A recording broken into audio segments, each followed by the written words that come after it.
Dino und Stego. Wir haben Fragen auf all deine Antworten.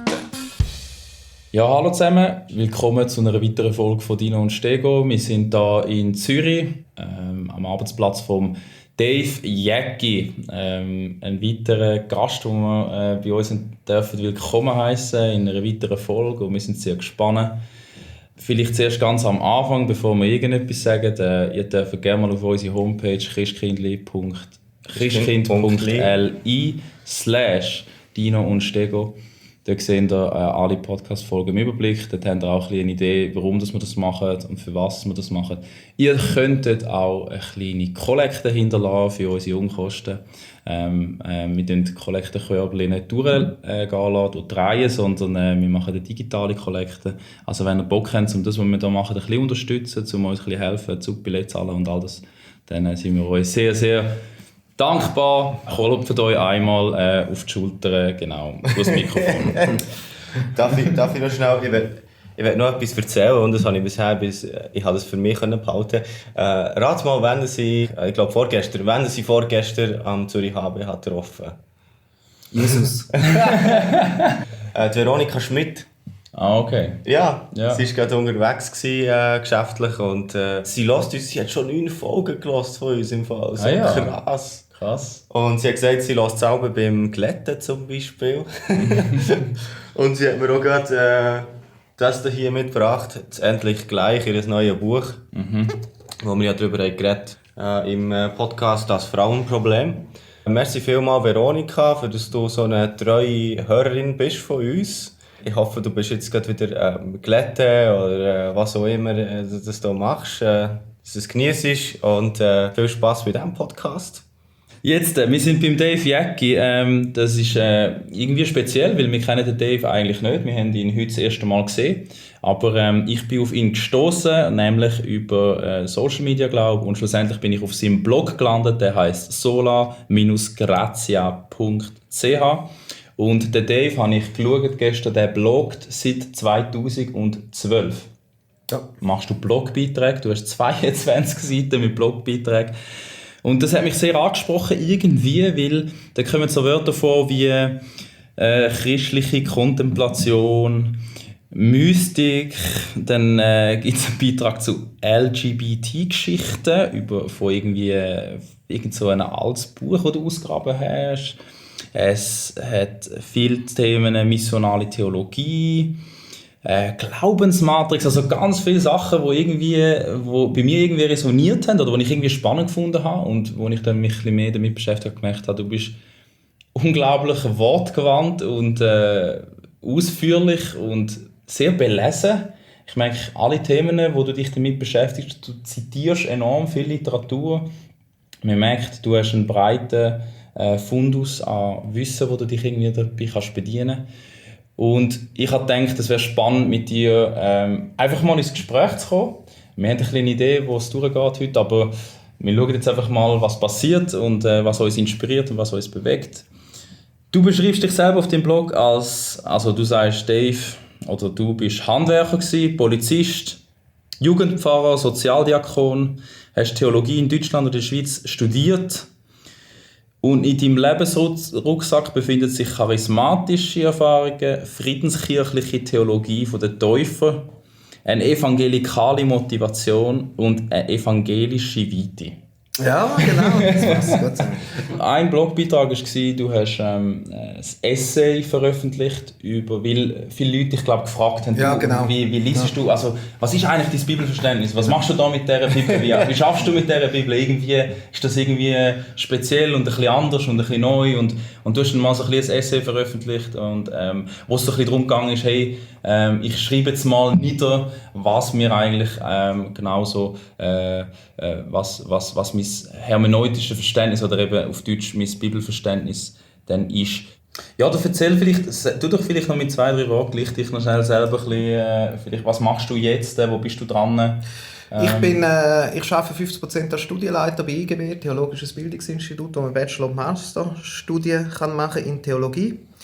Und 50% mehr oder weniger bin ich in einem Gemeindepflanzungsprojekt, sagen wir dem, in der Ostschweiz, wo es eigentlich darum geht, sich zu überlegen, wie sieht Evangelium und Kirche aus in einem ganz bestimmten Umfeld von Leuten, die sonst keine Beziehung haben zu Kirche, zu Gott, zu Glauben allgemein. Und da ganz verschiedene Formen, wie das aussieht dann. Das Ganze ist unter dem Dach von der evangelisch-methodistischen Kirche, von der EMK Schweiz. Und ich habe manchmal so ein bisschen das Gefühl, gerade wenn ich schreibe, und das ja doch auch da oder dort Kritik erregt, wenn ich schreibe oder wenn ich mich äußere auf den sozialen Medien. Es geht vielmal der andere Teil von dem, was ich mache, ich sage jetzt mal, das missionarische Anliegen oder das Anliegen, dass Leute eine Berührung mit Gott haben, da geht vielmal so ein bisschen vergessen. Man sieht, wie das eigentliche Anliegen hinter dem Ganzen nicht. Man kritisiert vielleicht das Schriftverständnis, Hermeneutik sagt man dem. Man kritisiert die Hermeneutik von Dave und findet, das ist zu progressiv für einen gewissen Kontext. Aber dass eigentlich mein grosses Anliegen Mission ist, ob es jetzt Ausland ist oder Inland, unter der Frage, wie kann das Evangelium relevant sein, da geht man immer so ein bisschen hinten runter. Und das beelendet mich manchmal ein bisschen und darum finde ich es schön, dass wir auch über das reden können. Cool. Vielleicht kannst du gleich noch schnell deinen Werdegang ein bisschen erklären. Ja, also ich bin in einer evangelikalen Freikirche aufgewachsen, bis zur Konfirmation dort gewesen. Und dort bin ich auch in dieser Zeit, wo ich mir eigentlich wenig Fragen gestellt habe. Es hat einen Pastor gegeben, der gewusst hat, wie man die Bibel versteht, und ich habe gefunden, wenn ich die einzelnen Vers lese, dann kann ich auch einfach, da steht es ja und ich lese es und so ist es. Sehr unkritisch. Ja, genau. Natürlich hängt auch vom Alter ab und so. Dann bin ich nachher in eine stärker charismatische Gemeinde gekommen, wo ich etwa 3 Jahre war. Dort habe ich dann so das erste Mal gehört, dass der Heilige Geist ja wirklich noch lebt.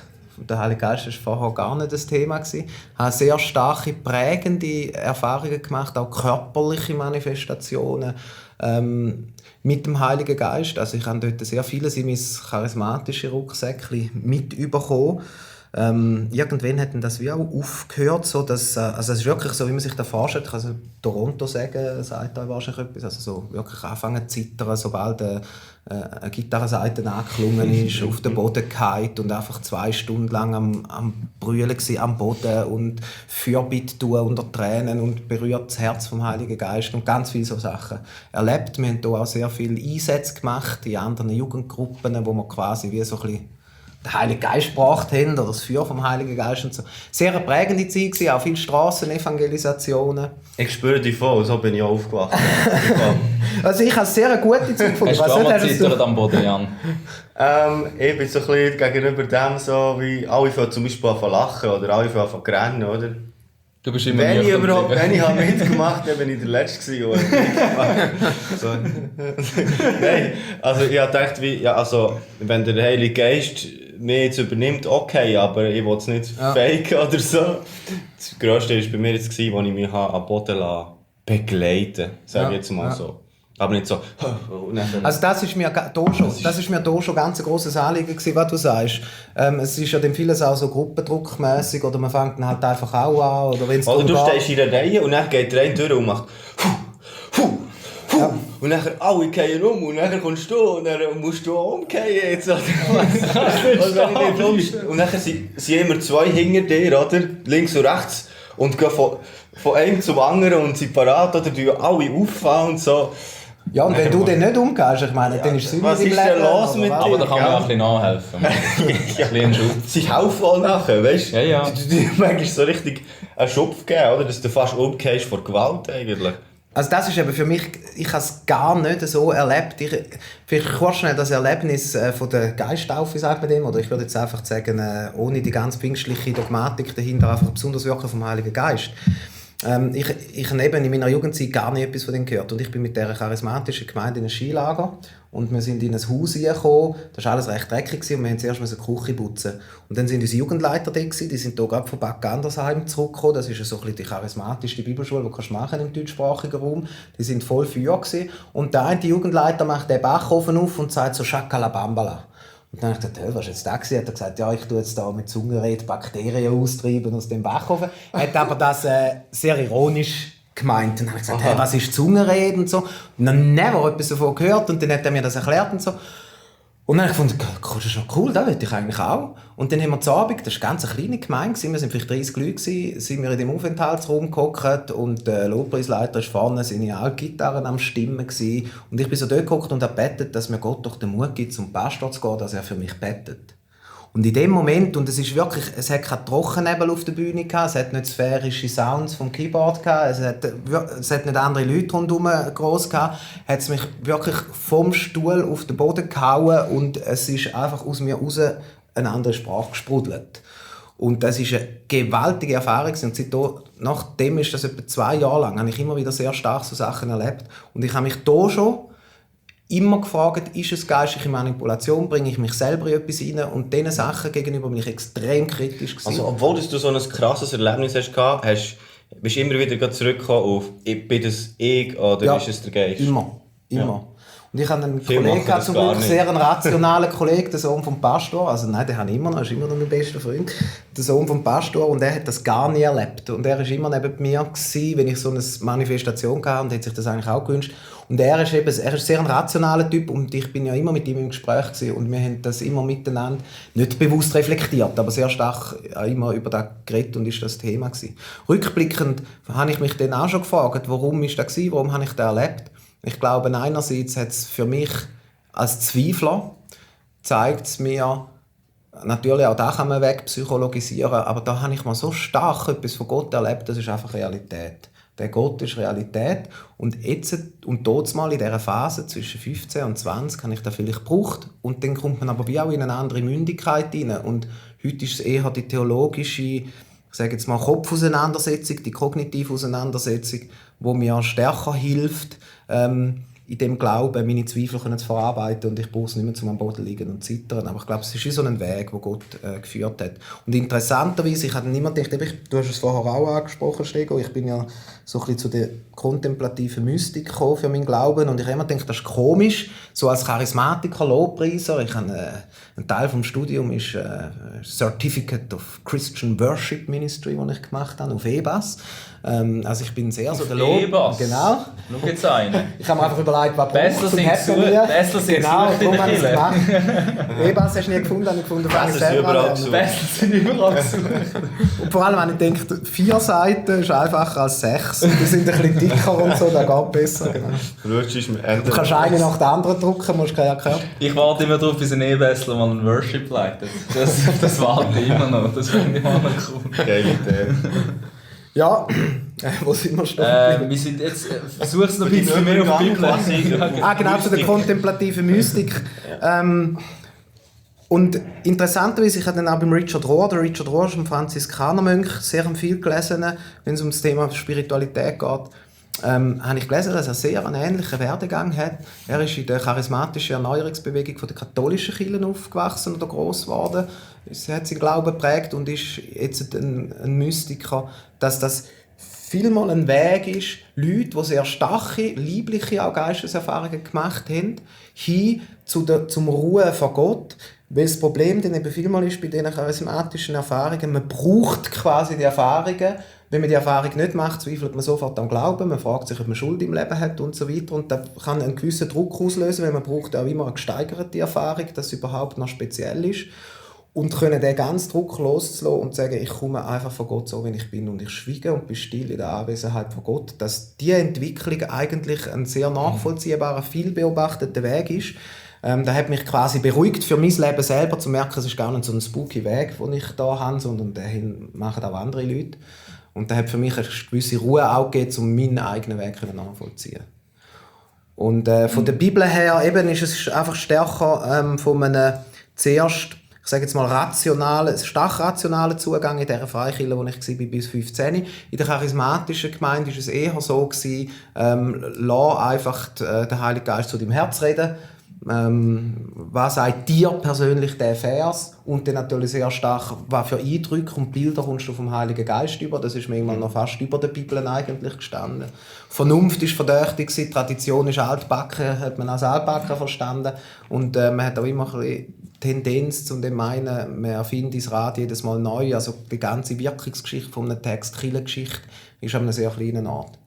Und stark verändert hat sich eigentlich erst, als ich das Studium angefangen habe. für was kämpfst du oder was treibt dich an? Jetzt auch, wenn es um Theologie und Schriftverständnis geht, oder ja, für was kämpfst du in deinem Leben? Ich glaube, dass wir lernen, aus dieser Selbstverständlichkeit rauszukommen, gerade im evangelikal sozialisierten Raum, wo man vielmal eigentlich so den ganzen Glauben mit der Muttermilch aufgesogen hat, dass man lernt, aus dem Selbstverständlichen rauszukommen und sich Fragen zu stellen, die letztlich zu einem spannungsfähigen Glauben führen. Also, ich beobachte da in meinem Umfeld vielmal, dass man wächst auf, irgendwie man geht in die Sonntagsschule, man geht in die Konfunti und so, man besucht am Sonntag den Gottesdienst, aber fragt sich niemals irgendwelche tieferen Fragen, wie ist eigentlich jetzt der Bibeltext entstanden zum Beispiel und was bedeutet das für mich oder was für eine Bedeutung hat der Tod von Jesus Christus am Kreuz, neben dem einfach, dass ich ein Ticket in den Himmel gewinne. Und dann kommen irgendwelche naturwissenschaftlichen Erkenntnisse, die einem begegnen oder so, und dann bricht der ganze Tonkrug zusammen und man verabschiedet sich vom Glauben.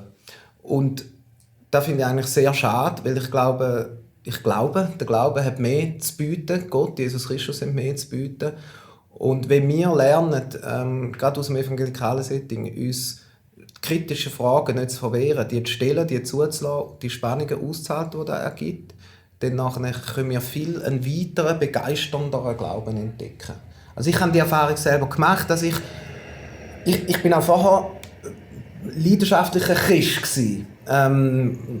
Und trotzdem habe ich gemerkt, wenn ich zulasse, dass ich die Fragen stelle, auch kritische Anfragen an die Bibel, kritische Anfragen an mein Bibelverständnis selber, da kommt so eine Weite und so es ist so für mich wie ein Aufschnaufen. Zum Beispiel die kosmologische Evolution muss nicht im Widerspruch stehen zu der Schöpfungsgeschichte. Man muss nicht auf Biegen und Brechen die Faktizität der Schöpfungserzählungen können beweisen und dann sagen, und darum hat die Naturwissenschaft nicht recht. Alleine die Erkenntnis von Bibel geht sehr viel stärker um die Warum-Frage, der Naturwissenschaft um die Wie-Frage. Beide bedingen sich. Das war für mich eine riesige Befreiung. Und das wäre jetzt gerade schon etwas Konkretes, wo man natürlich nachher fragen könnte, für die Leute, die es faktisch verstehen, ja, für was steht denn die Geschichte sonst, die Schöpfungsgeschichte, wenn nicht für etwas, was so passiert ist? Oder eine lustige Frage finde ich, ja, haben denn Adam und Eva wirklich gelebt? Oder hat Adam und Eva einen Bauchnabel gehabt? Das wäre auch noch eine wichtige Frage. Genau. Oder hat die Schlange wirklich geredet? Ich weiss, Karl Barth ist mal gefragt worden. Karl Barth, Kirchenvater vom 20. Jahrhundert, sagt man, Schweizer Theologe, ganz ein wichtiger, ist mal gefragt worden von Pietisten, also von Intensivfrommen, Herr Barth, glauben Sie, dass die Schlange im Garten Eden wirklich geredet hat? Und das ist eigentlich so eine Testfrage an Karl Barth. Glaubt er an die Faktizität der Schöpfungserzählungen? Und der Karl Barth hat eigentlich etwas sehr Gutes gesagt. Er hat gesagt, die Schlange spricht noch immer. Und da hat sie natürlich überhaupt nicht befriedigt auf ihre Frage, weil sie wollte hören, hat sie dort mal vor 6500 Jahren wirklich mit der menschlichen Stimme bewegt und aber es bringt sehr gut zum Ausdruck, weil eben der Unterschied ist, dass wir merken, da ist das Böse, das uns alle umwickeln und gar nicht zu Fall bringen, kommt gar nicht darauf an, ob jetzt die Schlange hier wirklich geredet hat oder nicht, sondern was die Aussagen ist, das ist ein guter Gott und da gibt es aber etwas, das uns dauernd daran hindert, in diese Berufung einzukommen, wo wir als Menschen eigentlich geschaffen sind von Gott. Und ich glaube, dort ist eben nachher auch die Schwierigkeit drin, dass man in dem Moment, wo sich das wie auftut, fragt, ja, was kann ich denn da noch feststellen? Was ist es denn noch? Genau, wenn man genau sagt, ja, es will uns etwas sagen, auf irgendeiner Meta-Ebene oder was auch immer, das ist so schwierig zu fassen, oder? Nachher, ich glaube, viele Leute kommen dann durch das in eine rechte Verlorenheit hinein, weil sie sich fragen, ja, wenn Leute von Symbolik reden oder von weiss doch nicht was für Begriffe das sie brauchen, ja, was bedeutet das denn eigentlich, oder? Das ist so ein bisschen, also ich glaube, das ist auch das grosse Problem bei der ganzen Frage Homosexualität im evangelikalen Raum, ist ja letztlich nicht einmal unbedingt die sexualethische Frage an sich, sondern das eigentliche Ding oder die eigentliche Angst ist ja, wenn man da, wo es nach Ansicht von den einen Leuten schwarz auf weiß in der Bibel steht, sagt, man muss es anders interpretieren, das ist der Dammbruch, dann ist die Schriftverständnis so anders, dann können wir uns nicht mehr miteinander verständigen, weil dann bist du ein anderer Christ als ich. Also die Angst ist ja eigentlich, dass man Bibel nicht mehr als Bibel sieht im Sinne von Gottes offenbartem Wort. Also letztlich eben, du hast vorher gesagt, bei mir geht vieles auf die Hermeneutik, auf Schriftverständnis zurück. Vieles hängt einfach auch mit dem zusammen. Gerade die Frage eben von Homosexualität hängt sehr stark damit zusammen, mit meinem Schriftverständnis. Und das ist eigentlich wie so der Anfangspunkt. Und das andere ist nur ein Symptom. Mir hat einmal jemand gesagt, der das Gespräch mit mir gesucht hat, hat gesagt, ich beobachte, dass Veränderungen in der Gemeinde stattfinden. Vom Schriftverständnis her, bei dir kommt es quasi wie zum Ausdruck in deiner Stellung zur Homosexualität, wo man gemerkt hat, das ist eigentlich nur ein Symptom, die Stellung zur Homosexualität. Dort zeigt sich ein anderes Schriftverständnis. Und das Schriftverständnis, wo resultiert darin, dass man zum Beispiel eben sagt, Homosexualität ist vielleicht nicht ein sündhaftes Verhalten in Gottes Augen. Das Schriftverständnis ist nicht mehr kompatibel mit dem anderen, das zu einem anderen Schluss kommt. Und das ist das eigentliche Grundproblem am Ganzen. Und gleichzeitig frage ich mich, wir haben so viele Themen in der Kirchengeschichte schon gehabt, da muss man nicht so viele Jahre zurückschauen. Stellung von der Frau in der Gemeinde, Scheidung und Wiederheirat. Da könnte man eigentlich jedes Mal genau das Gleiche sagen. Du hast nicht mehr die gleiche Hermeneutik, wenn du zum Schluss kommst, dass eine geschiedene Frau wieder heiraten darf. Das war da eigentlich viel weniger das Problem gewesen. Und heute ist es halt, irgendwie kommt dann noch viel stärker zum Ausdruck in dieser Diskussion. Aber was sagt dir der Schöpfungsbericht? Für nochmal darauf zurückzukommen, was sagt dir der, wenn du den liest? Was ist das für dich? Also ich würde schon mal sagen, es ist nicht ein Schöpfungsbericht, sondern eine Schöpfungserzählung. Das heisst, das ist für mich ganz eine grundlegende Unterscheidung. Wir brauchen den Begriff manchmal nicht so, man sagt meistens Schöpfungsbericht. Ein Bericht ist eigentlich wie ein Rapport, oder? Es wird etwas berichtet. Ich finde Erzählung eigentlich sehr viel schöner, weil es für mich wirklich, es ist eine Erzählung vom Anfang, von der Story von Gott mit seiner Schöpfung. Aber im Sinn eben von einer Erzählung, die etwas Tieferes zum Ausdruck bringen will. Ich finde, der Sigi Zimmer vom Worthaus bringt da sehr einen guten Hinweis. Er sagt, der Förster und der Dichter, beide schauen auf den Wald. Und der Förster macht eine Holzliste und sagt, der Baum muss nächstes Jahr gefällt werden, damit der andere wachsen kann. Wir haben so und so viele Kubikmeter Holz, das muss geschlagen werden. Und der Poet macht ein Gedicht über den Wald, über Licht- und Schattenspiel und über das kräftige Grün der Bäume und so. Und da steht die Frage, wer hat Recht von beiden? Der Förster oder der Poet? Und, also der Poet, was behauptet er? Der behauptet ja in dem, wenn er jetzt mal so eine Poesie und so macht, dann behauptet er ja zuerst vielleicht auch noch gar nicht, also ich habe jetzt aus dem noch keine Behauptung rausgehört. Wenn er jetzt beschreibt, richtig, jetzt ist die Frage, ob die Schöpfungserzählungen etwas behauptet und wenn wer das behauptet. Oder? Also, er geht dann eigentlich darauf ein, dass er sagt, wir müssen stärker davon ausgehen, dass die Schöpfungserzählungen Poesie darstellen und eben nicht einen Rapport. Und das heisst aber, dass andere Faktoren zum Tragen kommen. Zum Beispiel, es gibt einen Gott und der Gott ist weder Natur noch Mensch, sondern der Gott hat den Mensch geschaffen. Das wäre jetzt eine Aussage, die du daraus lesen würdest. Genau. Dass der Mensch und das ganze Projekt Schöpfung von Gott geschaffen worden ist, in irgendeiner Form. Kann aber auch dort die Evolution sein. Und dass Gott einen Weg mit dem Menschen und dieser Schöpfung hat, der aber irgendwie aus dem Takt geraten ist, zum Beispiel. Also so ein bisschen dass man ein bisschen etwas über die Natur von Gott skizziert bekommt. Auf jeden Fall. Also, und auch zum Beispiel zum Auftrag vom Menschen. Oder ich finde, gerade die Begründung vom Missionsauftrag, eben nicht nur von Matthäus 28 Schluss geht hin und taufen die Lehrer, sie machen zu Jüngern, sondern bereits schon in der Schöpfung angelegt, einen Missionsauftrag zu sehen. Im Sinn von, Gott hat eine Melodie geschaffen, die der Mensch danach tanzen soll. Und der Mensch tanzt nach seiner eigenen Melodie. Und es geht eigentlich darum, dass wir zu Tänzer von Gottes Melodie werden. Also, dass wir die Melodie wieder entdecken, die Gott eigentlich für uns vorgesehen hat. Das ist schon sehr poetisch. Genau. Und das Gottes, das ist ein Begriff von Bernhard Ott, das Shalom-Projekt von Gott. Also Gott hat das Shalom-Projekt gestartet mit seiner Schöpfung und seinen Menschen. Shalom, wo ja sehr viel tiefer ist als jetzt einfach nur der Frieden oder Abwesenheit von Krieg, sondern das umfassende der umfassende Sagen oder auch im Sinne von, es ist alles zahlt. Schelem, es ist alles zahlt, es besteht keine Schuld mehr, es ist einfach alles in Ordnung. Zwischen Gott, zwischen den Menschen und der Schöpfung. Also das Projekt, das Gott hat und wo wir uns daran beteiligen, wo in der Schöpfung innen, aber in den Schöpfungserzählungen von dem Start von dem Projekt erzählt wird. Ja. Weißt du jetzt, ich glaube, was ich sehe oder beobachte, wenn es ums Thema Bibel geht, das haben wir auch ein bisschen gespürt, Jan, das ist ja auch ein Thema gewesen, wo du oft auch noch ins Spiel gebracht hast, wie, dass man dann halt einzelne Stellen ausleitet und was für eine Konsequenz dann auf die Auslegung von allen Texten dann schlussendlich geht. Ich glaube, was ich ein bisschen beobachte, sind Pfarrer oder Lehrer, die mit der Bibel in der Hand, sie heben sie manchmal auch in die Luft und sagen, das ist das Wort Gottes, das ist die Wahrheit.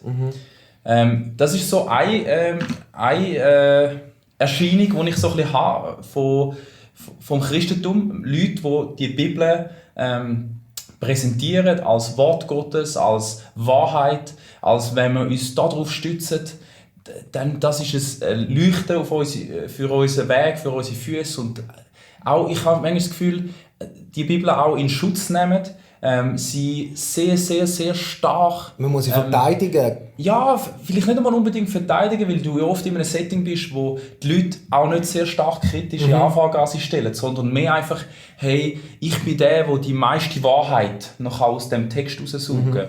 Und dann hast du historisch-kritische Bewegungen, die sagen, okay, wir gehen anders an die Texte her, wir beleuchten den kulturellen Kontext sehr stark beleuchten. Aber viele von diesen Leuten machen das ja auch, oder sagen, sie machen das auch, aber sie sind trotzdem einfach mit dem absoluten, das ist das unfehlbare Wort Gottes. Ja. Sie gehen schon in den Kontext und so, oder? Aber sie kommen dann immer wieder auf die absolute zurück. Ich würde schon sagen, dass ich jetzt mal in einem historisch kritischen, oder bei Leuten, die stärker historisch kritisch sich auch benennen, der Kontext oder die Antike noch eine stärkere. Ich könnte mir vorstellen, dass jetzt langsam auch, ich sage jetzt mal, in anderen Kontexten, wo man mit der Bibel in der Hand, wo man in die Höhe aufhebt, vielleicht auch kontextualisiert, aber Kontextualisierung ist mir lange nicht begegnet, außer von Leuten, die vielleicht auch sich getraut haben, um mal zu sagen, okay, sagt uns der Text vielleicht, hat er vielleicht nicht die Aussage, wo wir bis jetzt immer gedacht haben. Und die klassischen Beispiele sind halt auch universitäre Theologen, die dann vielleicht auch übernatürliche Wunderheilige relativieren und sagen, ja, das kann man nicht so verstehen, das ist vielleicht jetzt nicht wirklich so passiert, die Speisung von den 5000 oder der Jona, der ist gar nicht in dem Wal gewesen, oder die Arche hat es gar nicht gegeben, oder verstehen Sie? Da stellt man ganz viel mehr in die Frage, wo dann ich das Gefühl habe, Leute, die die Bibel in die Luft heben und sagen, das ist die Wahrheit, eher sagen, nein, natürlich, die Sintflut hat es gegeben, natürlich. Der Jona war im Wal 3 Tage, natürlich sind 5000 Leute gespeist worden. Und ich habe das Gefühl, in dieser Spannung, also diese Spannung ist mir jetzt in letzter Zeit bewusst worden, da gibt es die verschiedenen Lager, die verschiedenen Herangehensweisen an die biblischen Texte. Und mich nimmt es jetzt Wunder, Dave, weißt du, wie schaust du auf das und wie schaffst denn du mit der Bibel? Wie gehst du mit diesen Texten um? Was hast du das Gefühl, für was sind die Texte wichtig? Weil ich habe das Gefühl, die Bibel hat einen Image-Schaden, kann ich sagen. Ich kann doch, wenn ich mit meinen atheistischen Kollegen die Bibel erwähne, das ist für die haben doch das Gefühl, das Buch kann ihnen nichts sagen. Das ist ein Buch, wo du mit alttestamentlichen Gewaltszenen kannst Schachmatt stellen, sagen, was soll mir das Buch heute sagen, wenn da so Geschichten sind von einem Volk, das nichts mit mir zu tun hat, wo ein Gott ihnen beauftragt, andere Völker zu morden. Was will das Buch denn mir sagen? Und ich überlege mir, genau, einerseits, gibt es einen Weg, irgendwie dieser Bibel, auch wieder einen Zugang zu dieser Bibel finden, wo auch das Imageproblem ein bisschen auflöst? Oder wo dem Imageproblem vielleicht auch ein bisschen begegnet? Das habe ich mega viel geredet, ich weiss nicht, ja, du hast natürlich mega viele Themen jetzt angesprochen. Jedes einen eigenen Podcast wert. Also grundsätzlich mal die Spannung, die du angesprochen hast zwischen, ich sage jetzt mal historisch kritisch und evangelikales Bibelverständnis. Das stimmt. Ich beobachte, dass an der Basis, in Anführungszeichen, dass es die Spannung noch gibt. Ich glaube, im universitären, theologischen Kontext, sei es jetzt eher fromm oder weniger fromm, gibt es die Positionierungen heute immer weniger. Ich glaube, es sind da sehr viele Grabenkämpfe, gerade in der Hermeneutik, auch überwunden, wo man sich begegnet. Das Problem ist, dass das nicht immer bis zur Basis geht. Ich glaube, der grosse Unterschied, jetzt zumal die zwei Label brauchen, historisch, kritisch und evangelikal, Label sind immer sehr problematisch, aber zum sagen, das Problem ist ja dort, wo ausgeschlossen wird, dass Gott in der Geschichte gehandelt hat oder heute noch handelt. Das ist eigentlich das Hauptproblem, nebst allen Methodenschritten und so und Quellentheorien und so weiter. Also, oder? Ist die Frage, wie? Dort geht es zu weit. Ja, also ich nehme jetzt die evangelikale Perspektive ein, oder? Ja, also die würde mir jetzt auch zu weit gehen, oder? Also wenn ich einfach nur noch, wenn die Bibel nur noch ein Buch ist und ich kann religionsgeschichtlich anschauen, quasi als Stück Religion aus der Vergangenheit, wo man lernen kann, was die Leute dort mal über Gott und die Welt denken, da wäre mir auch zu wenig. Also wenn man nicht mehr glaubt, dass es einen Gott gibt, der in der Geschichte handelt und durchaus kann eine Speisung von 5000 möglich gemacht oder durchaus vor allem du Verstehung, das ist das Hauptding, oder ist Jesus Christus so verstanden oder nicht, wo für mich vieles dran hängt. Ich glaube, das ist mal das Grundproblem, aber da haben sehr viele Annäherungen stattgefunden, dass man eben auch viel stärker, auch in der universitären Theologie, von der Endgestalt vom Text ausgeht, dass man sagt, das bringt nichts, wenn wir jede kleinste Quelle auch noch identifizieren. Das hat eine Zeit gegeben, wo jede Doktorarbeit neue Quellen entdeckt hat in den 40er, 50er, 60er Jahren. Aber was bringt es uns letztlich, wenn wir vor der Gemeinde stehen, wir haben den Text, wo wir haben. Und dann geht es aber weiter. Ich habe jetzt gerade mit einem Kollegen geredet, der ein Auslandsjahr gemacht hat an einer anderen Uni, wo gesagt hat, mir ist eigentlich der Text weggenommen worden. Er hat immer gedacht, je mehr, dass ich den historischen Kontext erforsche und das nachher in unsere heutige Zeit kontextuell auch adaptieren und so, desto besser verstehe ich die Bibel. Und jetzt kommt eine Theologie, die sagt, vergiss historisch, kritisch und vergiss das Evangelikale. Letztlich, wir haben den Text, wie er da ist. Wir können gar nie mehr, nach 2000 Jahren, irgendetwas von dem wissen, was der Autor eigentlich dort mal sagen oder so. Da ist der Text, so wie ich ihn lese, und die Frage ist eigentlich nur, was passiert zwischen dem Text und mir. Also das ist sehr stark postmoderne Aussage, oder? Vom Derrida. Also vergiss es, dass ich und du das Gleiche hier gesehen, das ist genau, das kommt auch gar nicht drauf an. Das müssen wir auch nicht, weil für dich bedeutet das etwas anderes wie für mich. Es gibt gar keine Meta-Wahrheit zwischen allen und der Bibel, sondern es gibt nur zwischen dir und der Bibel, genau. Zwischen mir und der Bibel, ja. Das ist bei jedem anderen. Und das ist sehr affektiv, eben nicht mehr kognitiv, oder? Das ist, was macht es mit mir und so. Da sind wir wieder sehr stark bei einem charismatischen Zugang zu der Bibel, wo drum eben eigentlich sehr ein postmoderner Zugang ist. Beides ist sehr individuell, beides ist sehr losgelöst von Geschichte und Tradition und so. Genau. Und also du sagst, wie die beiden extrem lösen sich auch ein bisschen auf, da geht man aufeinander zu. Ja. Und wo mündet es? Und wo wird das münden? Ich überlege mir jetzt gerade einen Exponent, wo man das vielleicht schön sähe, wo das könnte münden oder so. Ich denke zum Beispiel der N.T. Wright ist jetzt für mich ein Autor, wo man kann sagen, ja mal, der bringt auch sprachlich auf den Punkt so, dass man es verstehen kann. Eine durchaus kritische Sicht auf Bibeltext, gleichzeitig eine innere Frömmigkeit, die sehr stark damit rechnet, dass Gott heute und morgen und in Zukunft seine Welt in der Hand hat und in dieser Welt regiert und auch noch eingreift. So, da wäre für mich so eine gute Mitte-Position, die man im N.T. Wright könnte sehen. Interessant ist, der N.T. Wright wird sowohl von der, ich sage jetzt mal, universitären Seite angegriffen, er sagt es fromm, und von der frommen Seite, er sagt es liberal. Und das ist für mich immer gut, da geht mir vielmal auch so ein bisschen die Stuhl- und Bankposition, und ich denke, das ist wahrscheinlich keine schlechte Position. Wenn links und rechts etwas zu kritisieren haben, dann wird wahrscheinlich ziemlich vieles ausgewogen in der Mitte sein. Genau. Ja, also ich glaube, es ist... Also ich muss sagen, für mich ist es eine kleine Herausforderung, weil das ganze Thema, es tut sich so viel auf, es ist so breit. man müsste wirklich eigentlich auch schon fast Theologie studieren, habe ich manchmal so das Gefühl. Ich meine, was tut sich jetzt ein normaler Kirchengänger, was passiert mit dem, also sei er jetzt in diesem Lager oder diesem Lager, wenn er das hört, oder? Das würde mich auch sehr, sehr wundern. Aber ich probiere es jetzt trotzdem noch ein bisschen auf dich noch mal ein bisschen zu fokussieren. Ich habe dein Essay zum Beispiel gelesen. Du schreibst, dass du nicht an die Bibel glaubst, sondern mit der Bibel glaubst. Und vielleicht können wir da noch ein bisschen dein Bibelverständnis noch mal ein bisschen auf die Spur. Wieso willst du das so sagen? Was ist der Unterschied? Ich glaube, das ist genau der Unterschied, den du vorher gesagt hast, oder? Mit der Bibel winken und die mit der Bibel winken und auf der Kanzel stehen. Das ist das Bild, das man eigentlich... Also ich sehe das praktisch nie, aber man hat es so vor Augen, oder man sieht es aus so amerikanischen Kirchen vielleicht, oder so, der Bible says. Und das hat für mich immer sehr stark, ist genau da eigentlich, ich glaube an die Bibel. Viel Glaubensbekenntnis, wenn man mal schaut, auf Webseiten von evangelikalen Kirchen, wenn es darum geht, was glauben wir, kommt zuerst mal die Bibel.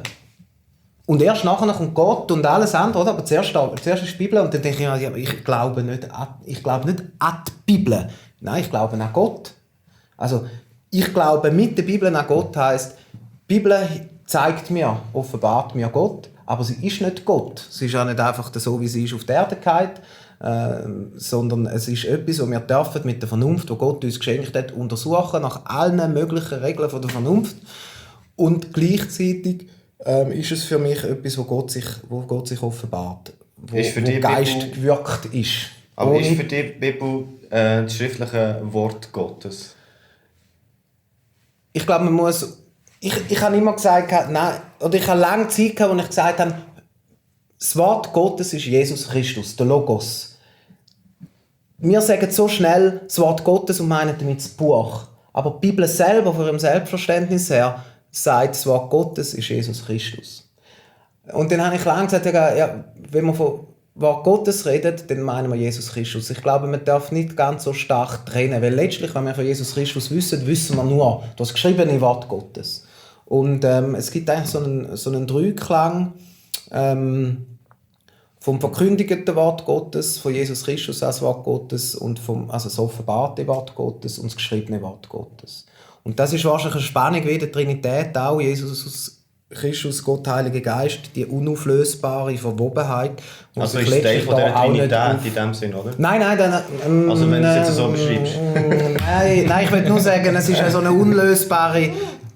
3 Teile, die eigentlich zusammengehören. Man kann jeden einzeln anschauen, aber es gehört gleich zusammen. Und so sehe ich es eigentlich auch. Wort Gottes ist sehr viel mehr als die Bibel, ist nicht die Bibel an sich, aber man darf nicht einfach sagen, nur Jesus Christus ist Wort Gottes und die Bibel ist einfach ein Buch. So, es gehört eben zusammen und lässt sich nicht so einfach auflösen. Blown. Genau. Aber was ich mich frage ist, weißt, wieso brauchen wir denn die Bibel? Also, da haben wir auch mit dem Valentin Abgottspanner darüber geredet und er sagt so ein bisschen, hey, was macht ihr da? Mit einem 2000 Jahre alten Buch schlönt ihr eure Köpfe ein und haben wir da unsere Diskussionen. Lasst euch das mal gehen. Lasst euch das Buch in Ruhe, widmet euch modernere Literatur. Wieso brauchen wir denn die Bibel überhaupt? Also, ich verstehe den Valentin. Ich denke da wirklich manchmal auch. Ich finde es zum Beispiel sehr problematisch, wenn man aufgrund von einem jahrtausendalten religiösen Text probiert, wie jetzt zum Beispiel im Nahostkonflikt Landansprüche durchzusetzen. Darf ich mich kritisch dazu äußern, weil ich selber jüdisch bin und ein Teil von meiner Familie in Israel auch lebt.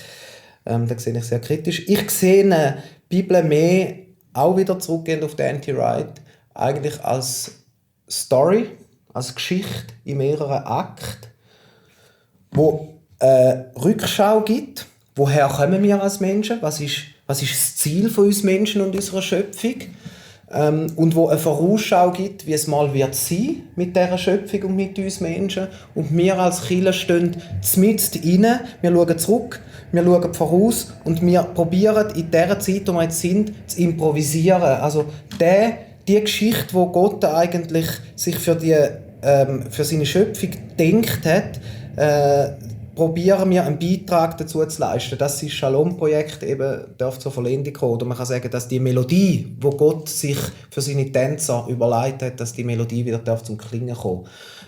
Jetzt, wenn wir die Bibel nicht hätten, dann wüssten wir weder überhaupt, dass es die Story gibt. Wir wären einfach da auf dieser Welt. Wir könnten vielleicht auch auf einer anderen sein.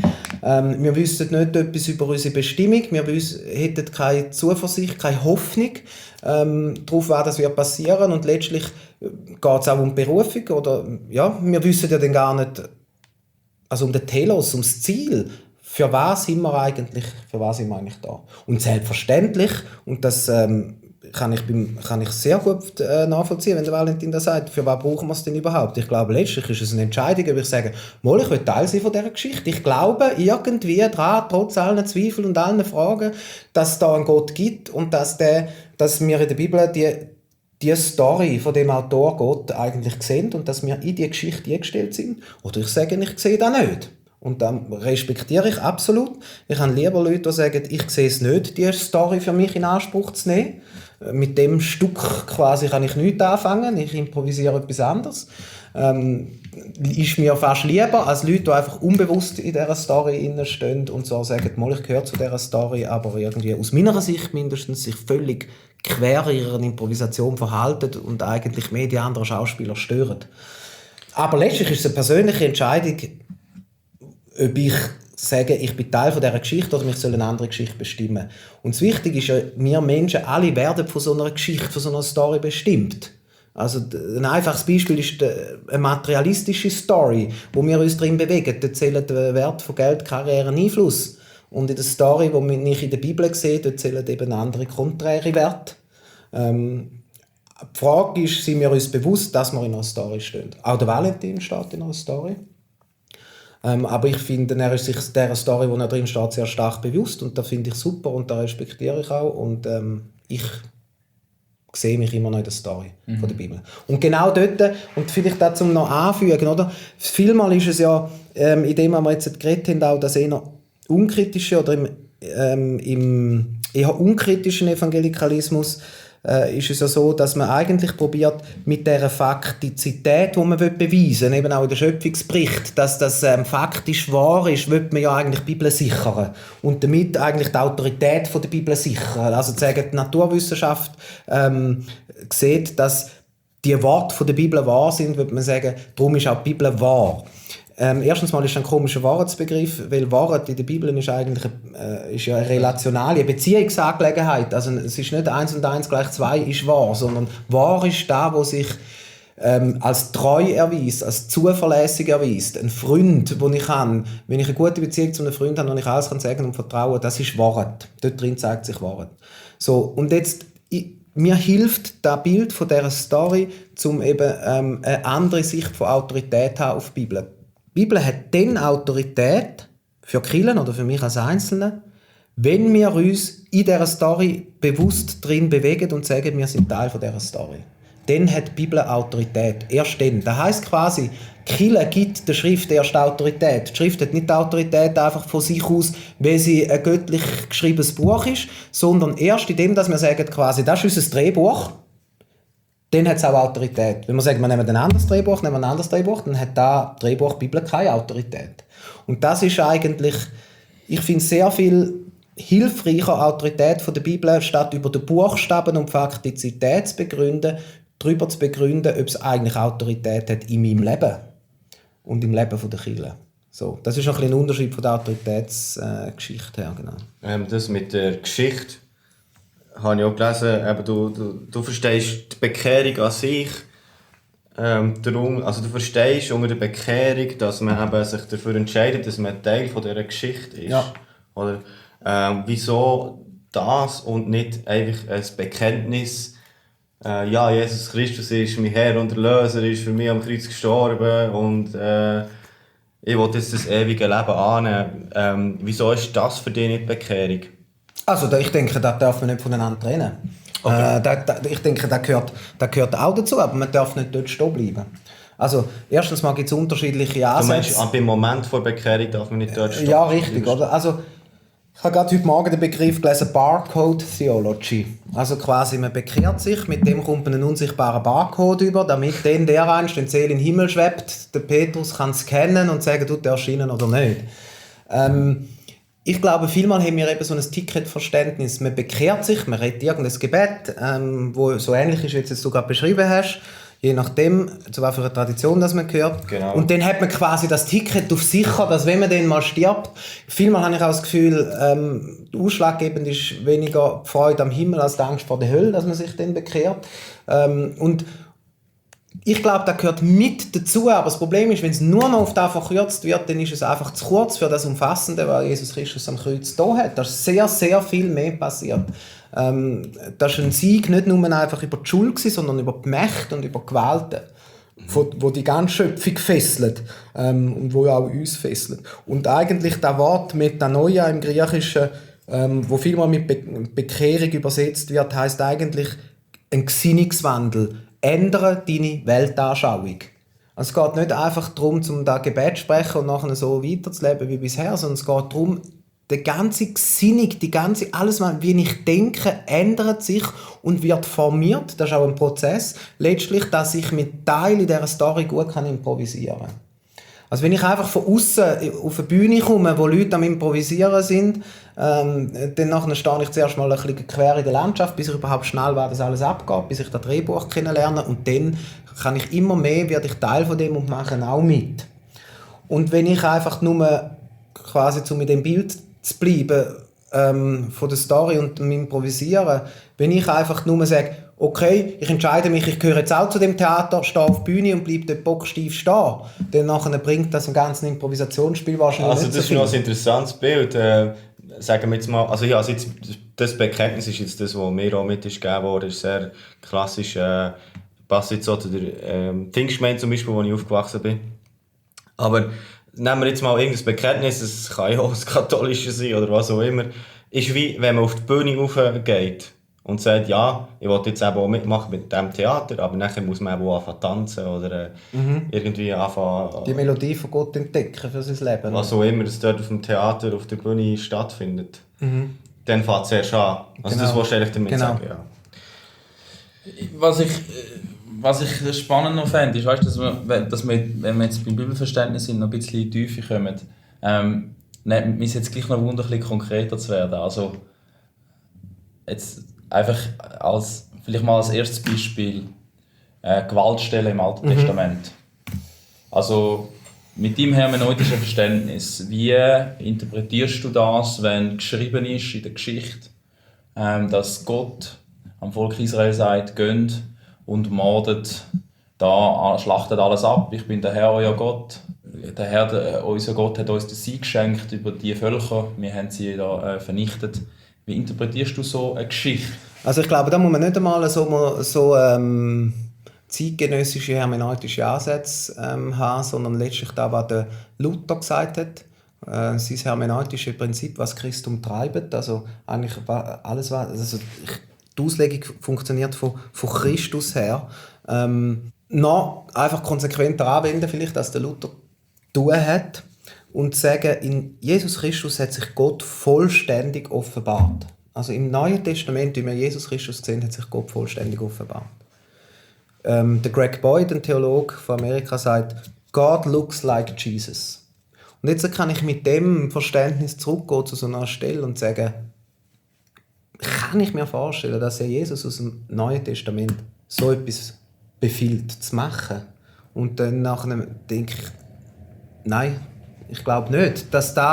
Ich kann mir doch nicht vorstellen, dass Jesus kommt. Bei Gott haben wir weniger das Problem, oder? Irgendwie Gott, ja, der zornige Gott befiehlt jetzt den Genozid von diesen Völkern. Aber wenn es Gott Vater ist, es könnte ja gleich ein Problem sein, oder? Es ist ja gleich noch Gott. Ja, also was willst du mit dem sagen? Die Frage ist ja gleich noch, ob es Gott ist, ob jetzt Gott Vater, Jesus, Heiliger Geist. Die Frage bleibt ja trotzdem, ist es Gott, der so etwas befohlen hat, oder sind es einfach Propheten, die im Nachhinein etwas interpretiert haben? Ja, also ich würde es eher so sagen, wie du es jetzt am Schluss gesagt hast. Also ich glaube nicht, wenn es heisst, dass Gott, ich sage jetzt, Trinität, die göttliche Trinität, hat sich in Jesus Christus vollständig offenbart. Und ich kann mir nicht vorstellen, das Bild, das mir das Neue Testament von Jesus Christus zeigt, dass er den Genozid befehlen. Jetzt ist die Frage, was macht die Stelle da? Ja, die Frage ist für mich, ist die Stelle, wenn man das so sieht, und ich finde, das ist für mich eine spannende Perspektive, dann hat der Text für mich ein bisschen Museumscharakter. Ja. Weißt du, so ein bisschen, da können wir ein bisschen beobachten, wie die Menschen über Gott gedacht haben. Aber mehr ist für mich dann halt einfach nicht. Ja, vielleicht ist es auch nicht mehr. Also ich persönlich gehe stark davon aus, dass da wirklich etwas zeigt, auch von einem Gottesverständnis, wo sich mit der Zeit entwickelt hat und dass man dort mal vielleicht auch die eigene kriegerische Handlung irgendwie legitimiert hat, indem dass man gesagt hat, aber Gott hat gesagt das. Und dann ist die Frage, ja, was sagen uns denn so Texte noch? Und ich glaube aber, man sieht, dass gerade so ein Text, also etwas zeigt von der Demut von Gott. Er wird eigentlich selber karikiert beschrieben und hat aber die Demut und gleichzeitig die Größe, dass er kann das stehen in dem Buch, wo über ihn eigentlich reden sollte, zeigt für mich etwas vom Herz von Gott. Er lässt zu, dass der Mensch ihn sogar in seinem Buch, wo ihn bezeugt, nicht so darstellt, wie er eigentlich ist. Das ist eine grosse Leistung. Aber darf ich schon etwas sagen? Ja, klar. Weil ich finde es immer so spannend. Josua 1,9 ist ja so ein weit gebrauchter Vers, auch zum Beispiel ermutigen oder Komm-Vers oder so. Sei mutig und stark, lass dich nicht einschüchtern, nicht der Herr bin bei dir, wohin du auch gehst. Und für mich ist es immer so lustig, weil ich denke, ja, der Josua, der ist nachher in die Schlacht. Sie hat den Krieg, ja? Ja, also so, sei mutig und stark und komm mit mir in den Dschihad. Also weißt du, finde ich manchmal ein bisschen zwiespältig, wenn man das so als Ermutigungsvers nimmt, wenn man es eigentlich in den Kontext anschaut, ist es eigentlich, schlussendlich endet das auch in vielen blutrünstigen Geschichten, wo ich mir manchmal denke, ich finde es noch schwierig, die Bibel dann eben so zu brauchen, um zu sagen, wir nehmen den Josua 1,9, aber wir nehmen dann halt nicht mehr, was nachher kommt, sondern den Moment. Und genau da wird ja dann eigentlich Moslems von den Christen zum Vorwurf gemacht, wenn sie sich distanzieren von Terroranschlägen oder so, sagt man, ja, aber ihr legt den Koran halt, ihr nehmt halt nur das zum Koran aus, was euch passt, und die schwierigen Stellen lasst ihr weg. Wir Christen handeln vielmal sehr, sehr gleich, oder? Wir nehmen eigentlich auch nur das, was uns passt. Oder das sind genau die gleichen meistens, wo ihnen das vorwerfen. Also ich habe nämlich in der Sonntagsschule, ich weiß nicht, ob es euch so gegangen ist, aber in der Sonntagsschule habe ich nie gehört, dass der Prophet betet hat und nachher ist er am Berg und hat 40 Kinder aufgefressen, oder? Das war immer nie ein Thema gewesen. Aber das will mich jetzt vielleicht, sorry, du hast noch eine Frage stellen, aber das nimmt mich jetzt wirklich Wunder. Das ist eine Frage, die mich schon lange beschäftigt. Müssen wir die Kinder in der Sonntagsschule auch ein bisschen, müssen wir ihnen halt auch ein bisschen das wörtliche, unkritische Verständnis geben, weil sie halt das verdauen können? Also weißt, die Frage ist ja wie... Brauchst du denn überhaupt Sonntagsschule? Ja, kannst du gerade noch die Antwort anhängen? Ja, ich weiss es nicht, aber... Nein, aber die Frage ist ja, wie tut man dann, weißt, ich finde es immer so lustig, wenn man dann mit Kind versucht, die Bibel, wir müssen es dem Kind die Bibel näher bringen. Und dann denke ich mir manchmal so, wow, also bei Rap-CDs hast du nachher den Parental Advisory Explicit Content, oder? Aber bei der Bibel redest du dann halt alles ein bisschen schön, aber wie... Also ich kann nur sagen, auch jetzt, wie wir es bei unseren Kindern erleben, die zwischen 7 und 13 sind. Also ich glaube, dass ein Kind lebt nochmal in einer ganz anderen Welt. Da gibt es auch entwicklungspsychologische Entwicklungsstufen. Und ich glaube, für Kinder ist es ganz wichtig, dass sie die Geschichten, die Narrative der Bibel kennenlernen. Ich glaube, ich habe in meiner Zeit einen grossen Vorteil für mein Theologiestudium, dass ich ganz vieles aus der Bibel gewusst habe, auswendig gewusst habe, weiss auch, dass ich es nachschauen muss und so. Und da hängt mal jetzt ganz unabhängig vom jetzt kritischen Denken, wie man an den Text hergeht. Ich glaube, es ist wichtig, dass man Kindern die Geschichten so kann weitergeben. Also auch die Geschichte vom Elia und der Balzpropheten. Ja, aber dann halt vielleicht nicht, wenn es 4 sind. Aber warum nicht, wenn es 9 oder 10 sind? Und die Kinder stellen nämlich dann so gute kritische Fragen selber. Ich staune immer wieder bei unseren Kindern. Wir haben eine Community, wo wir uns als Team treffen. Die Kinder sind einfach immer dabei und wir machen nicht ein spezielles Kinderprogramm. Und die Kinder stellen mir immer so gute Fragen. Oder? Letztlich, wenn man darüber redet, über wer ist mal alles bei Gott und man irgendwie auf den Universalismus zu reden kommt und dann ist die erste Frage von unserem 9-jährigen Sohn, ist der Hitler denn auch im Himmel? Er weiss auch nicht, wer der Hitler ist, oder? Aber das ist ja die Frage, die sonst die Leute auch stellen. Hitler muss immer herhaben. Den muss immer herheben, genau. Und dann kommst du aber in eine super Diskussion, wo du merkst, die Kinder verstehen schon so viel mehr, als wir ihnen eigentlich einmal zutrauen. Und der kann nach 2-3 Wochen plötzlich aus hellheiterem Himmel wieder eine Frage kommen zu genau dieser Diskussion, wo du merkst, die ganze Zeit gearbeitet im Kind. Und ich zum Beispiel, gerade jetzt, wenn es in der Schule, wenn die Evolutionsthema wird und so, ich bin so aufgewachsen, also meine Mutter hat mich am liebsten zum Unterricht rausgenommen, oder? Wo wir die Evolution vorgestellt bekommen haben. Ich bin immer in der Abwehrhaltung gewesen, als Schüler, quasi im Sinne von, die Lehrperson lügt sowieso und weiss gar nichts. Ich weiss es eigentlich, wie es war. Und da muss ich auch möglichst einbringen im Unterricht. Macht man sich extrem beliebt. Kann ich mich auch identifizieren damit. Und wir probieren unseren Kindern zu sagen, hey, ja, das ist eine mögliche Sicht, wie der denn entstanden ist. Ich glaube, es ist ein bisschen überheblich vom Menschen, über derartige Millionen Jahrzeiträume zu reden. Mal ganz unabhängig von der Frage, ob Bibel oder Naturwissenschaft, sondern schon nur mal für die Naturwissenschaft, denke ich, wir manchmal ein bisschen mehr Demut gut tun. Und wir können ins Dinosauriermuseum Ahrtal und müssen nicht bei jeder Tafel sagen, also diese Jahrzahl stimmt sicher nicht, also das ist viel zu weit, die Schöpfung gibt es erst 6000 Jahre, also das kann sowieso nicht sein. Sondern das gehört mit dazu und wir probieren ihnen, wie wir es am Anfang von der Schöpfung haben, die naturwissenschaftlich und die Seite vom Glauben miteinander zu geben, auch manchmal zu sagen, das ist eine Spannung oder wir kennen die Antwort nicht. Ich bin eher so aufgewachsen, dass man immer Antworten hat auf Fragen, die ich nie gestellt habe. Und so ist es eher, ja, das können wir da auch nicht sagen. Mami und Papi sind auch noch am Überlegen und am Studieren und so. Aber ich glaube, ich habe gelernt als Vater, wir können unseren Kindern vom Begriffen her sehr viel mehr zutrauen. Und was ich letztlich will, ist nicht unbedingt meine Kinder zu Christen erziehen. Ich will meine Kinder mit einer positiven Einstellung zum christlichen Glauben erziehen, mit einer Fähigkeit zum Fragen stellen und ich will ihnen vorleben, was für uns Glauben bedeutet. Und letztlich sollen sie dann selber entscheiden, ob das Sinn macht für sie oder nicht. Ich habe es sehr spannend gefunden, vorhin Stego, deine Frage wegen dem Alten Testament. Und das, was du hast gesagt, Dave, ist ja, also für mich, in solchen Momenten denke ich nachher immer so, okay, Moment, was heisst das? Das Beispiel, das du hast gesagt, über wir kritisieren die gemässigten Muslime, wenn sie halt die schönen Stellen anbetonen und so weiter und die Schlachtaufrufe nicht beachten und so weiter, wo andere dann wiederum in der heutigen Zeit immer noch in die Praxis umsetzen, so wie im IS oder so. Und gleichzeitig haben wir eine Bibel und sehen wir eben auch die Schlachtaufrufe und die Proklamationen von Gott über Siege und so weiter, über Städte. Und die behandeln wir auch nicht gross, sondern eben genau die Stellen, die du hast gesagt, oder? Die kurz vorher kommen vielleicht oder kurz nachher und wir das nachher wieder postmodern auf uns beziehen. Und wenn man sich das mal bewusst ist und wirklich 2, 3, 4 Mal sich die Frage stellt, was heisst jetzt das für mein Bibelverständnis? Wenn jetzt plötzlich die Frage aufkommt, ja, aber vielleicht sind das einfach die Gewinner, die Geschichte schreiben, oder?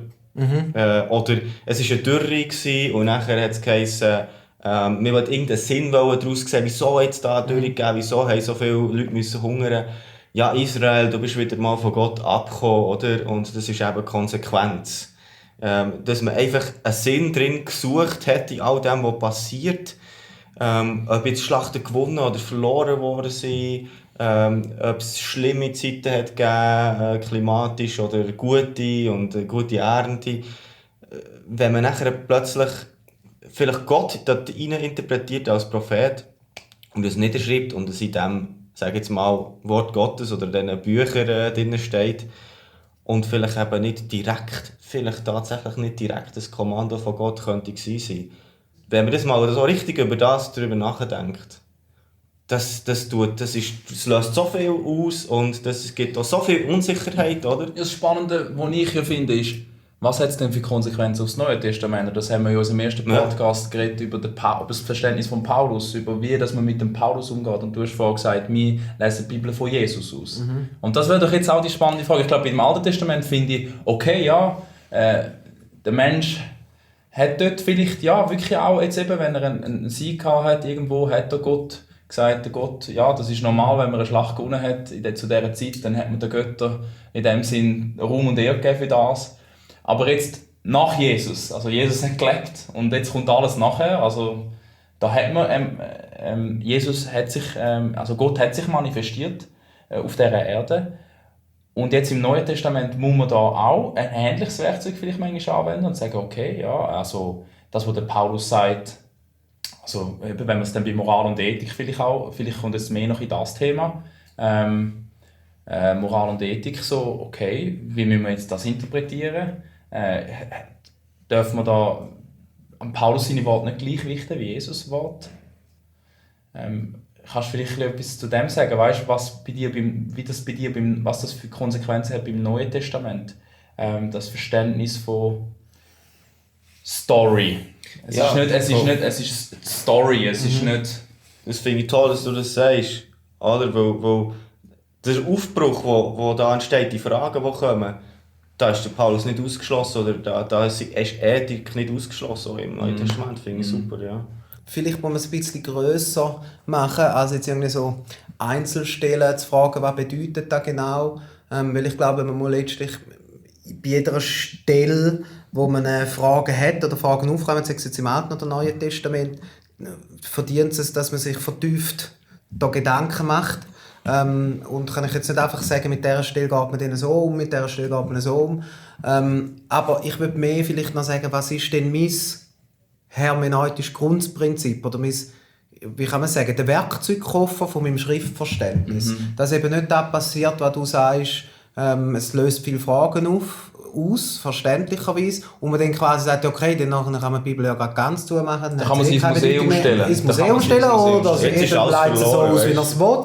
Ja, oder eben, ich kann Gott ist damals nicht so Gott und er tut das demütig zulassen, dass man im Alten Testament seinen Namen manchmal auch ein bisschen... Und das ist ja... Und das, im Neuen Testament ist dann aber alles wieder gut. Das ist ja vielmal die Frage, egal ob es jetzt um Homosexualität geht, um eine veränderte Hermeneutik, um zwischen evangelikal und liberal, historisch, kritisch und so, ist ja niemand von, ja letztlich, ja was kann ich denn aus der Bibel noch, was bringt mir denn die Bibel noch? Genau. Also, ich glaube, wenn es so einfach, dann, ich habe nicht mehr das Gefühl, also ist denn Theologie so einfach, dass man sich die Frage das erste Mal stellt, was soll ich denn noch mit der Bibel? Also jeder Text, den wir doch lesen, löst doch Fragen aus, wo man sich könnte stellen und sagen, was will mir das Buch eigentlich sagen? Hoffentlich löst es das aus. Und für das braucht es ja letztlich Theologie. Weil wenn wir uns diese Gedanken nicht mehr machen, wo wir jetzt angesprochen haben, wo wir jetzt darüber geredet haben, dann würde mein Job als Studienleiter von einem theologischen Seminar so aussehen, dass die Leute die wichtigsten historischen Werke auswendig lernen, die zu der Bibel schon geschrieben worden sind, und die wichtigsten Kommentare auswendig lernen, und dann hat man das Wissen in sich vereint, das man braucht, um nachher einen Gemeindeleiter oder auch immer.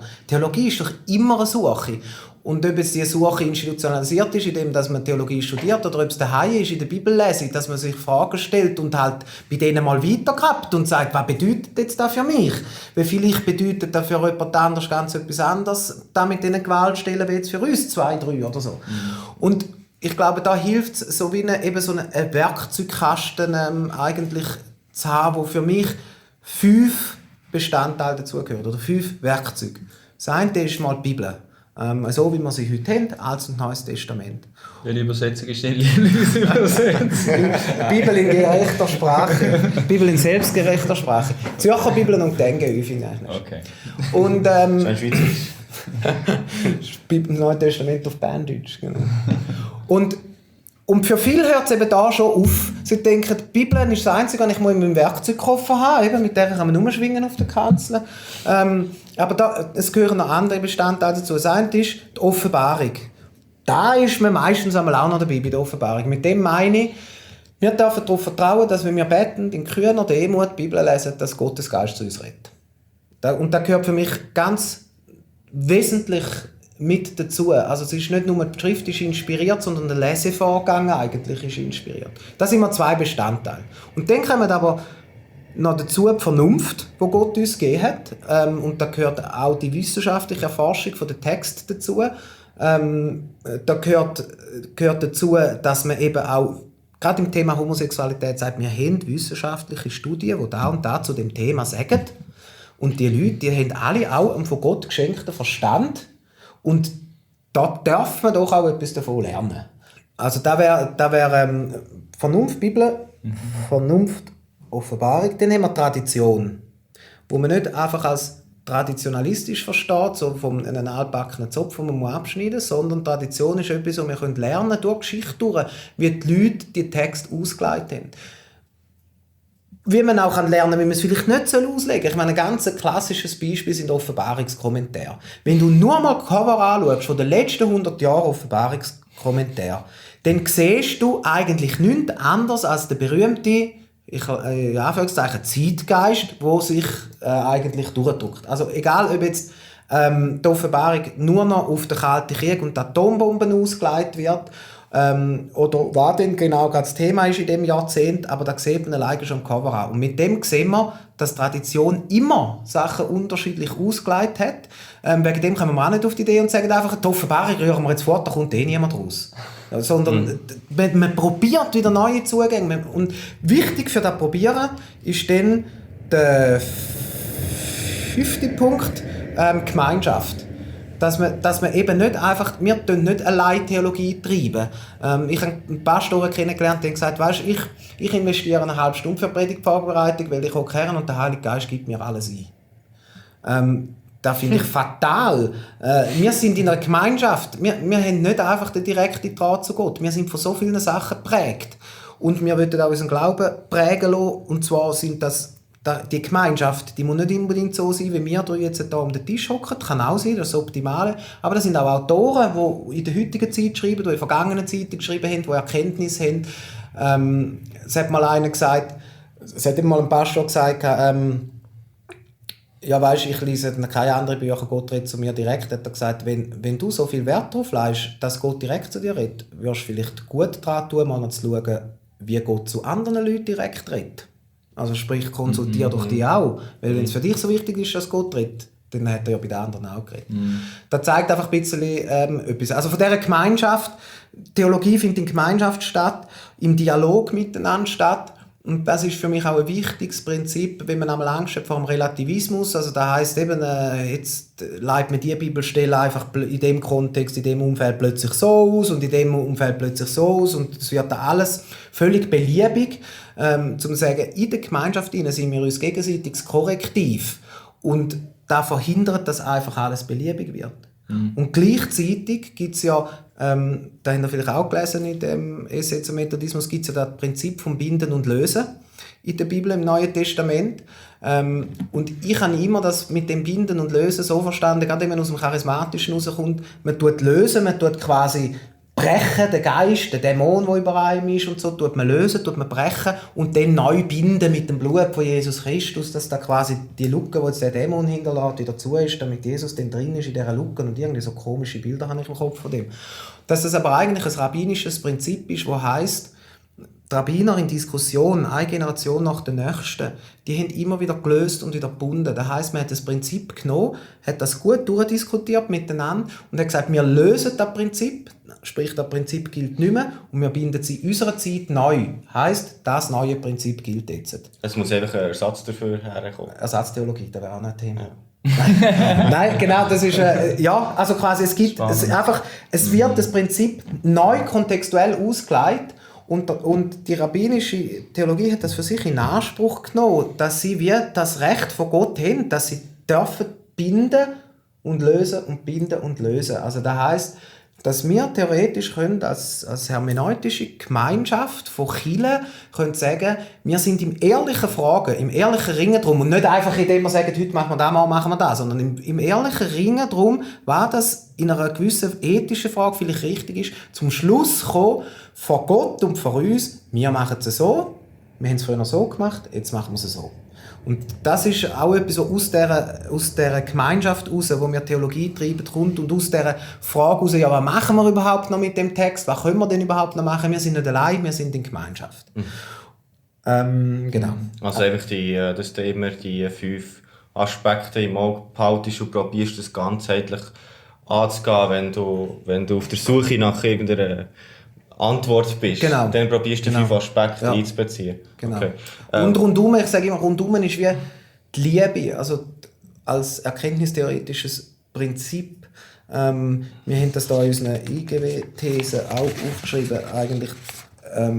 Also das Schriftverständnis soll immer in der Liebe gipfeln, weil die Liebe ist immer das Ziel von aller Auslegung und ich würde es noch ergänzen, es ist auch der Anfang von aller Auslegung. Also wenn wir wollen, soll in Liebe geschehen von Gott, von den Menschen und von der Schöpfung und soll auch letztlich wieder in der Liebe münden. Darum sehe ich wie so um die 5 Punkte herum, wo ich gesagt habe, wie so einen Kreis von der Liebe, wo alles drin soll eingebettet sein. Das ist vielleicht mein grösster Punkt zum Lernen. Ja, und das ist eigentlich auch ja, das ist eine schöne Abrundung sowieso. Für mich die Essenz von dem könnte man auch so ausdrücken, von ein paar Episoden, die wir vorhin hatten, dass nachher das Verständnis aufkommen kann, dass Gott, dass wenn ich die Bibel lese, dass nicht unbedingt Gott dort zu mir redet oder Gott durch die Autoren zu mir redet, sondern dass die Autoren zu mir reden von dem, was sie glauben, von Gott verstanden zu haben. Also dass man wirklich liest, was die Autoren glauben, verstanden zu haben. Ja, das ist ich finde das noch eine gute Zusammenfassung. Und das Spannende, was ich letztens mit einem Autor gelesen habe, er hat gesagt, es ist Gottes Wort, aber das beinhaltet eben auch die Lehrschläge. Also Gottes, sage jetzt mal, verändernde Kraft im Wort befindet sich eben oft zwischen den Wörtern oder zwischen den Buchstaben. Nämlich, wir können es nicht auf die Sätze reduzieren, sondern da kommt irgendeine Kraft, wo irgendwie aus dem Leeren rauskommt. Ja. Oder so. Ich habe das Gefühl, wenn du es nicht so verstehst, dann kommst du einfach zwungenermassen kommen da Probleme und Widersprüche auf, wo du einfach immer wieder an die Wange wirst fahren, wo es einfach nicht aufgeht, wenn du es nicht so siehst. Also ich komme langsam für mich, muss ich ganz ehrlich sagen, zu dem Schluss, dass man die Bibel so muss verstehen. Aber, und sonst kommst du einfach immer wieder an eine Wand. Und ich denke, du kommst sogar auch so noch an eine Wand, weil ich glaube, wir Menschen letztlich, und da glaube ich an Paulus und nehme ich ihm ab, sehr, dass das inspiriert ist und er sagt, unsere Erkenntnis ist Stückwerk. Und der Bonhoeffer hat es dann ergänzt mit «Erst im Himmel wird es vollkommen». Ich glaube, unsere Erkenntnis ist immer Stückwerk und wir werden immer wieder Ungereimtheiten haben, weil ich glaube, dort, wo ein System dann quasi über die Bibel gestülpt wird, sage ich jetzt mal, von der Auslegung her, wo sämtliche Ungereimtheiten beseitigt, dem muss man sich dann schon fragen, ob erst da wirklich ein richtiges System ist. Das sagt ja auch der Manuel Schmid zum Beispiel, oder? Dort wird es kritisch, wo ein System probiert alles zu glätten. Ich glaube, es wird immer Ungereimtheiten geben und das ist ja eigentlich letztlich auch die Spannung in der Geschichte. Oder der Emil Brunner, das Zitat begleitet mich immer wieder von Emil Brunner, wo natürlich zeitgeschichtlich bedingt die Schrift mit einer Schallplatte vergleicht.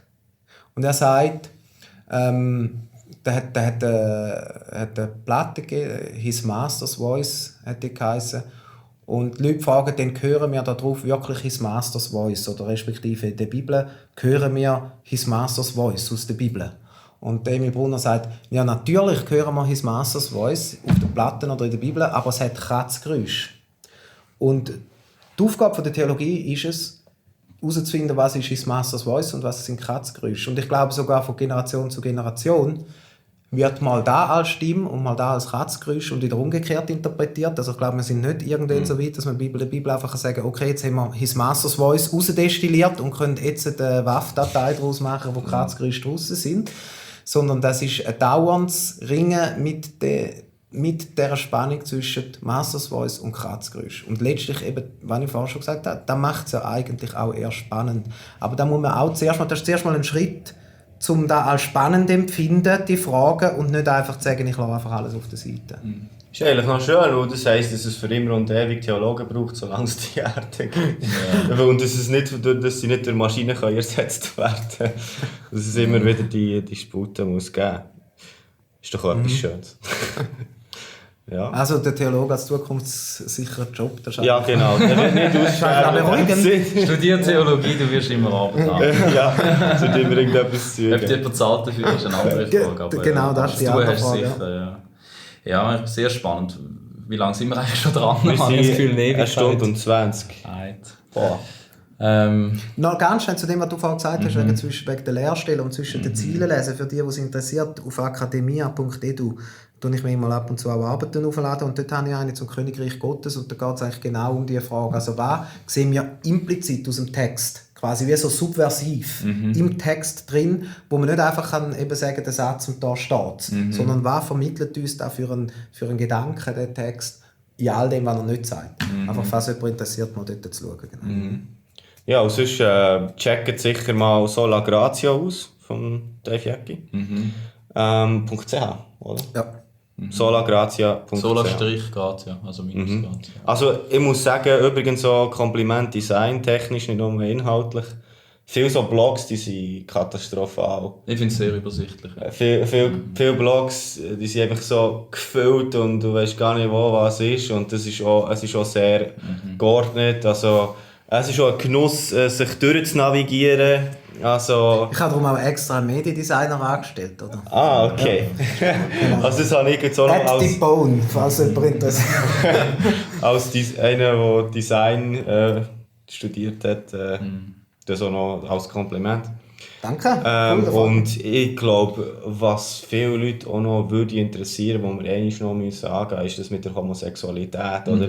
Ich nehme mal an, das werden auch ein paar Leute bemerken, hey, wieso hat er über das nicht mehr geredet, gell? Und es ist wahrscheinlich auch ein Thema, wo dich im Moment, wo du bist selber auf das gekommen, 2-3 Mal, wo dich im Moment vielleicht auch...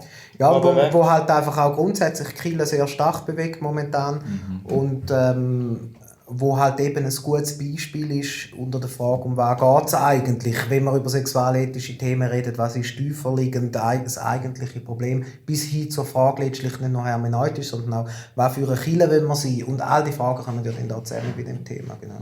Ja, das müssen wir unbedingt mal aufnehmen. Das wäre schon spannend, ja. Ja, aber merci vielmals, Dave, für deine Zeit und für dein mit uns Ringen. Ich habe gefunden, es ist eine sehr intensive Auseinandersetzung mit sehr vielen irgendwie so Türen, die wir aufgestoßen haben und wieder zugestoßen haben. Aber ich hoffe doch, dass ihr, die bis dahin geblieben sind, wir gratulieren euch und ich hoffe, ihr habt das eine oder andere auch rausnehmen können, das euch inspiriert, auf eurem Weg irgendwie weiter zu forschen und zu ringen. Und ja, vielleicht auf ein weiteres mit dir, Dave. Wir uns freuen, ja. Ja, also zu dem Thema können wir brauchen. Wir haben übrigens ja eine kleine Sommerpause gehabt, für die es gemerkt haben. Jan ist in die Ferien. Ja, ich war 2 Wochen fort und der letzte Podcast, normalerweise haben wir alle 2 Wochen einen, ist länger her, 3,5 oder 4 Wochen. Ja. Und Geschäft nichts Schlimmes. Hä? Geschäft nichts Schlimmes. Aber wir machen weiter, wir sind nicht vor der Bildfläche verschwunden. Und wir freuen uns auf weitere Abenteuer. Danke vielmals, Dave. Ja, danke, dass ihr das Gespräch gesucht habt. Das ist cool. Sehr gerne. Und habt's gut. Ja, tschüss zusammen. Tschüss. Dino und Stego. Wir haben Fragen auf all deine Antworten.